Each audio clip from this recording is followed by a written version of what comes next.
মাছের তেলে আম বাটা আমার ভাবনার রেসিপি। নমস্কার, আমি তনুজা। আমার হেসেলে আপনাদের স্বাগত।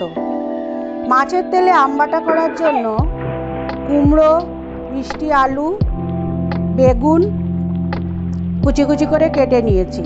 বেগুনের কিন্তু খোসাটা ছাড়িয়ে নেব। পেঁয়াজ আর কাঁচা লঙ্কা নিয়েছি। কড়াতে তেল দিলাম। পেঁয়াজ দিয়ে হালকা ভেজে মাছের তেলটা দিয়ে দেব। নুন, হলুদ দিয়ে মাছের তেলটা ভাজা ভাজা করব। মাছের তেল হৃদরোগের ঝুঁকি কমাতে সাহায্য করে। তাছাড়া এতে আছে ওমেগা 3 ফ্যাটি অ্যাসিড এবং প্রচুর অ্যান্টিঅক্সিডেন্ট। মাছের তেল বেরিয়ে গেছে, এবারে এর মধ্যে সবজিগুলো দিয়ে দেব। প্রথমে মিষ্টি আলু আর কুমড়ো দিলাম। একটু নরম হওয়া অবধি অপেক্ষা করব ঢাকা দিয়ে।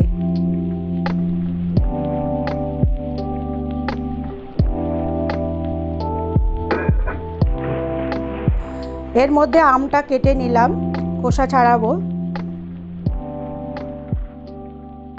খোসা ছাড়িয়ে আমটা কুড়িয়ে নেব।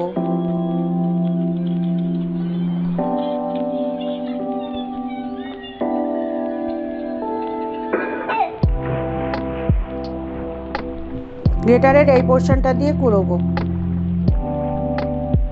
আম বাটা হয়ে গেছে। এইদিকে আমার সবজিটা একটু নরম হয়ে গেছে। এর মধ্যে বেগুনটা দিয়ে দিলাম। বেগুনটা দিয়ে একটু মিশিয়ে নেব সবজিগুলোর সঙ্গে।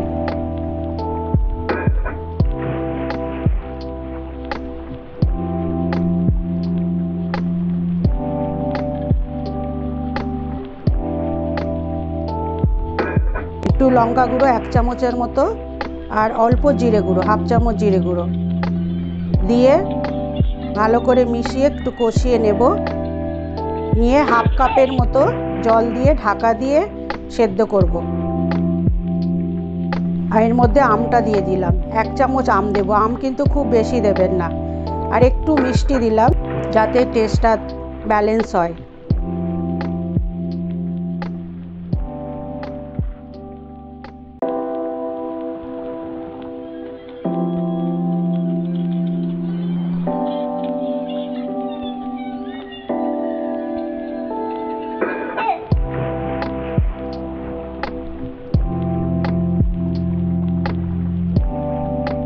ঢাকা দিয়ে তেল বেরোনো অবধি অপেক্ষা করব। মাছের তেল বেরিয়ে গেছে। মাছের তেল অনেকেই খেতে পছন্দ করেন না, কিন্তু এই আম বাটা দিয়ে মাছের তেলটা খেয়ে দেখবেন অসাধারণ লাগে। আমিও খুব একটা পছন্দ করি না, কিন্তু আমি এটা করে দেখলাম বেশ ভালোই খেতে।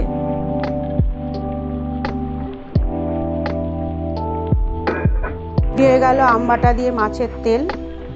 গরম গরম ভাতে টক আর ঝাল মাছের তেলটা খেয়ে দেখবেন অসাধারণ লাগে, সত্যিই অসাধারণ লাগে। একবার ট্রাই করুন। রান্না যদি আপনাদের ভালো লেগে থাকে, লাইক, শেয়ার এবং কমেন্ট করবেন, সাবস্ক্রাইব করবেন। নমস্কার, ভালো থাকবেন সবাই।